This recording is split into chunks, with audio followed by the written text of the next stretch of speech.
আচ্ছা দেখেন, বিষয়টা হলো যে আমরা প্রাসের গতিপথ দেখব। প্রাস কি?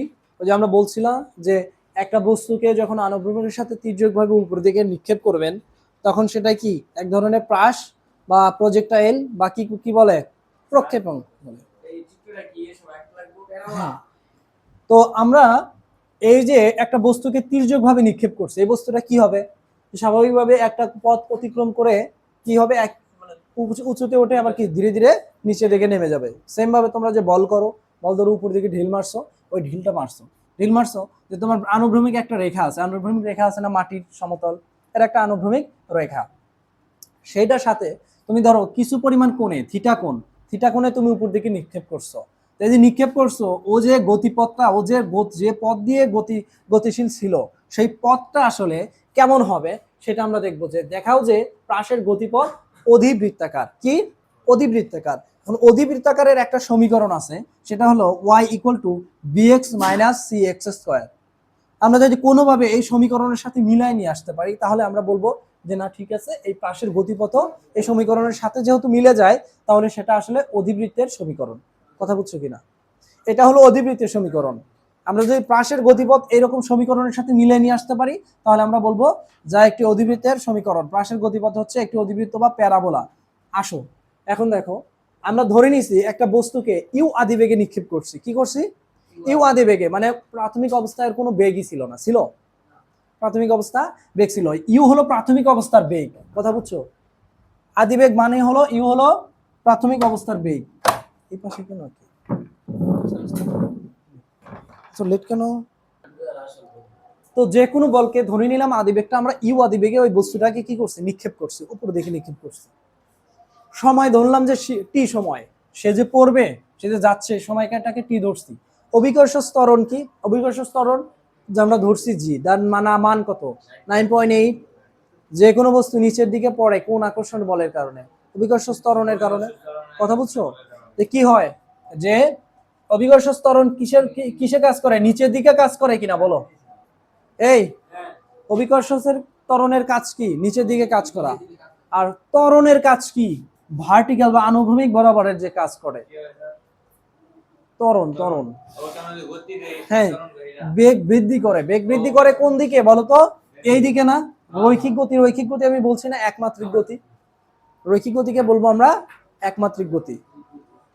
আদান দিচ্ছে, আদানটা শেষ হোক। ঠিক আছে, দেখেন তো আমরা আমরা জানি কি ত্বরণ কোন দিকে কাজ করে? রৈখিক দিকে কাজ করে। অভিকর্ষ ত্বরণ কি করে? নিচের দিকে কাজ করে, নিচের দিকে তার প্রভাব থাকে।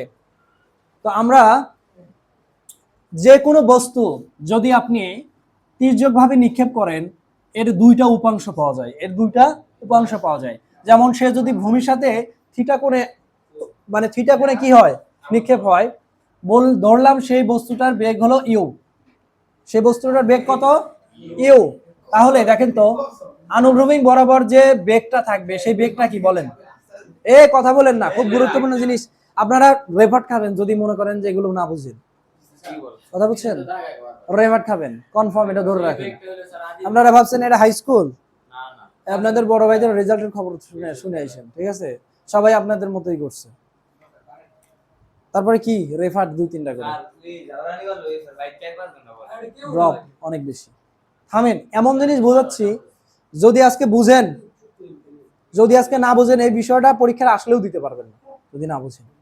যে কোনো, হ্যাঁ এটা খুবই ইম্পর্টেন্ট। দেখেন এই প্রশ্ন লিখতেছি, দেখো যে প্রাসের গতিপথ অধিবৃত্তাকার, এতটুকুই প্রশ্ন।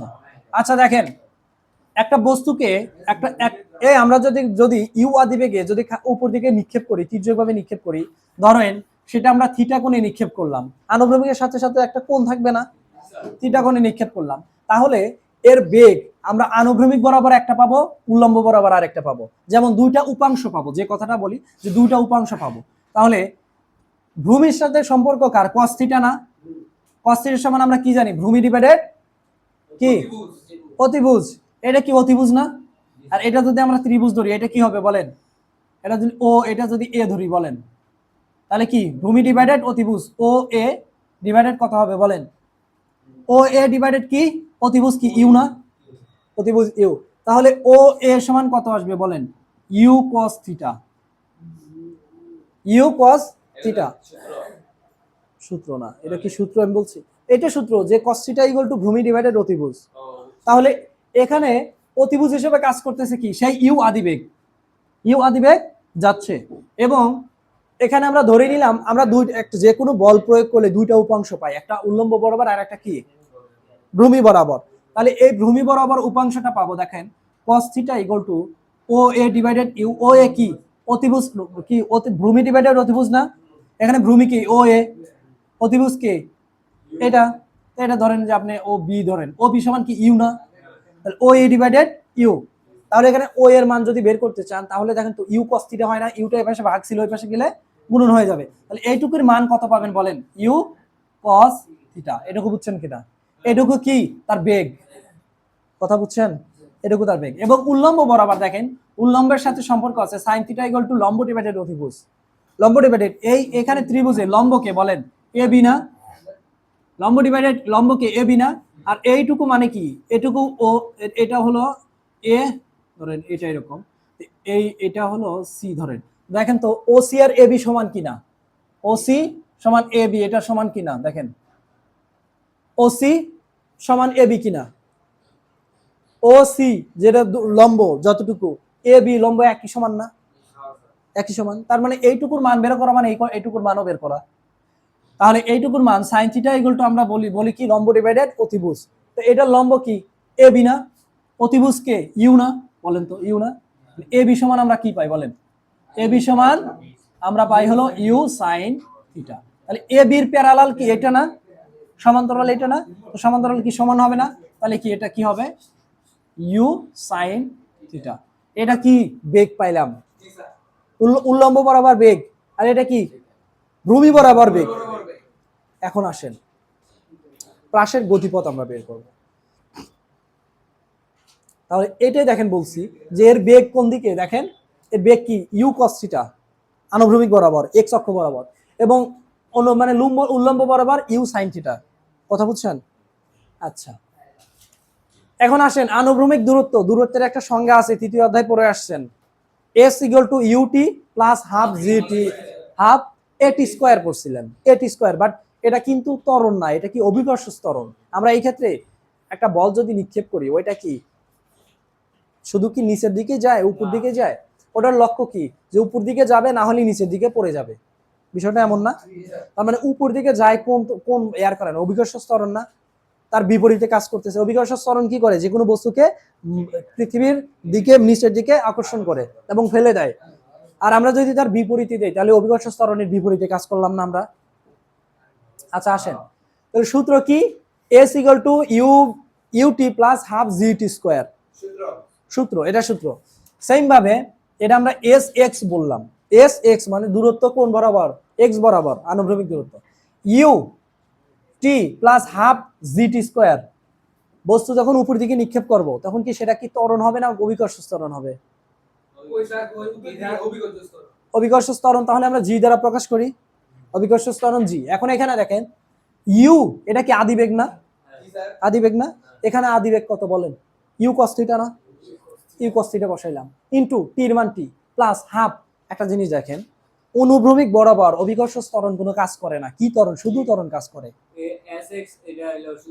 হ্যাঁ সূত্র। অনুভ্রমিক বরাবর অভিকর্ষ ত্বরণের কোনো কাজ হয় না, অভিকর্ষ ত্বরণ কি অনুভ্রমিক বরাবর কাজ করে, আমরা আমাদের আনুভ্রমিক অংশ বরাবর যে গতিগুলো থাকে, যেমন আমরা গাড়ি চালাই বাইক চালাই, এগুলো কি মাটি একদম আমাদের একটা স্ট্রেট না, তুমি যদি এইটা যদি ভূমি ধরো, তোমার এইটা আকাশ এটা তোমার পাতাল, সেটা হলো এরকম, আর তোমার এইটা তুমি এদিক সেদিক যাই যাচ্ছ এটা তোমার কি আনুভ্রমিক না, কথা বুঝছো। তা আনুভ্রমিক বরাবর যে ত্বরণটা কাজ করে সেটা কি শুধু আমরা ত্বরণ বলি, বাট উপর নিচের যে বেগটা মানে ত্বরণটা কাজ করে সেটা কি অভিকর্ষ ত্বরণ। তা আনুভ্রমিক ত্বরণের মান কত, অভিকর্ষ ত্বরণের মান কত, জিরো না, তাহলে এই যে জিরো গুণন টি স্কয়ার, জিটা কি অভিকর্ষ ত্বরণ, হ্যাঁ u cos theta into t আসলো, দেখেন জিরোর সাথে যাই গুণন দিবেন এই টোটাল পার্টটা কি হয়ে যাবে, জিরো হয়ে যাবে, সূত্রের হাফ, সূত্রের হাফ, হ্যাঁ এই জিরোর সাথে যাই গুণন দেবেন টোটাল কত হয়ে যাবে, জিরো। জি এর মান নাই, এটাই তো বললাম যে আনুভূমিক বরাবর তো অভিকর্ষ ত্বরণ কাজ করে না। এই আমি আপনাকে বলি, কথা বিষয়টা মনে বোঝেন নাই। একটা বস্তুকে আপনি এইদিকে নিক্ষেপ করছেন, যতক্ষণ এই দিকে যাচ্ছে ততক্ষণ ওইটার ভিতরে ত্বরণের কাজ করতেছে। কিসের কাজ? ত্বরণের কাজ করতেছে। মানে আনুভূমিক রৈখিক গতিতে যেগুলো যাবে ত্বরণের, যখনই সে নিচের দিকে পড়ে যাবে তখন সেটা কি অভিকর্ষ ত্বরণ। তার মানে রৈখিক গতির ক্ষেত্রে অভিকর্ষ ত্বরণ কোনো কাজ করে না, ওটার মান কত? 0। কথা বলছেন? আপনি যে বাইক নিয়ে যান, আপনার বাইক নিচের দিকে চাপে নাকি আপনি সোজা যাইতে পারেন? আপনি বেগ নিয়ে যান, একটা বেগ যে বৃদ্ধি করতেছেন, এটা বেগ বৃদ্ধি কি ত্বরণ না? আর যখন উপর দিকে যাবেন, উপর দিকে একটা একটা ঢিল দিলেন, ওইটা আবার নিচের দিকে পড়ে যায় না? পড়ে যায় কেন? অভিকর্ষ ত্বরণ। তার মানে অভিকর্ষ ত্বরণের কাজ কি? উপর দিকে, উপর আর নিচের দিকে নাকি? আর ত্বরণের কাজ কি? রৈখিক গতি। তার মানে আমরা আনুভূমিক অংশের দিকে যাচ্ছি, আনুভূমিক অংশের দিকে অভিকর্ষ ত্বরণের কোনো মান পাবো আমরা? 0 না? এই টোটাল পার্টটা 0 গুণন দিলে কি 0 হয়ে যাবে? তাহলে u cos theta into t আসলো। কি আসলো? এটা দূরত্ব। এখান থেকে টাইমের মান বের করলে এটা তো এক্স গুণন না, এক্স না, এক্স আবার অন্যরকম হলো, আর অন্য এক্স অন্যরকম। ঠিক আছে। আচ্ছা, এখন আমরা এই পাশে টি এর মান বের করব। টি এর মান বের করতে চাইলে টি এর পাশে থাকবে, ইউ cos থিটা এই পাশে চলে আসলো, তাহলে কি বলেন তো? x divided u cos theta, এটা 1 নং সমীকরণ ধরলাম। এরপরে আমরা উল্লম্ব বরাবর যাব, উল্লম্ব দূরত্ব বের করব। উল্লম্ব দূরত্ব, উল্লম্ব বরাবর এখন কাজ করবে কি না বলেন? অভিকর্ষ ত্বরণ কি কাজ করবে?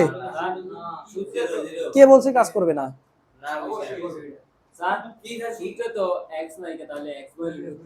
কোন সূত্র? সূত্র হলো s = ut + ½ gt²। কথা বুঝছেন? x এটা দূরত্ব, x আমি দূরত্ব, x অক্ষ বরাবর, এখানে x বলতে বোঝাচ্ছি x অক্ষ বরাবর যে দূরত্ব অতিক্রম করছে সেই দূরত্ব s x। কথা বুঝছেন? এই যে u cos theta x x দিছেন না, পূরণ দিছেন না, এটা x, এটাই কইতেছি আমি x করতে। এই যে x এই পাশে ছিল না, এই পাশ থেকে u cos থিটা নিচে চলে আসলে x cos u cos theta হয় না? সময়টা এই পাশে রয়েছে, আর এই পাশে t টা রেখে এটা যদি এই পাশে নিয়ে আসি, x এর নিচে ভাগ হয়ে যাবে না?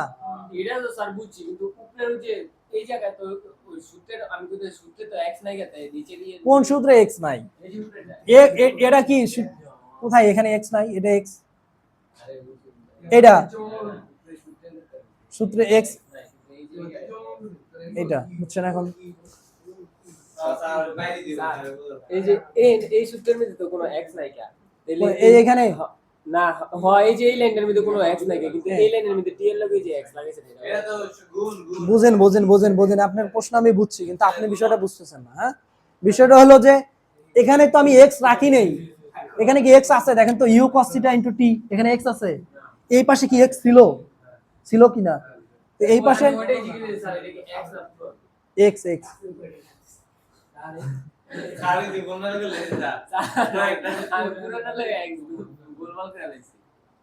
আচ্ছা, আপনি এই এক্সটা এই পাশে যা আছে সেম, আমি কোনো কাজ করছি তাহলে?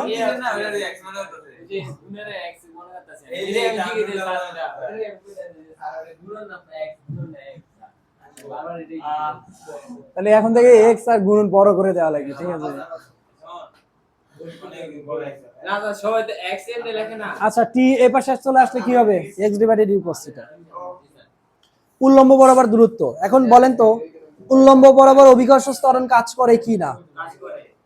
কাজ করে। আপনারা একজনও মনোযোগে নাই।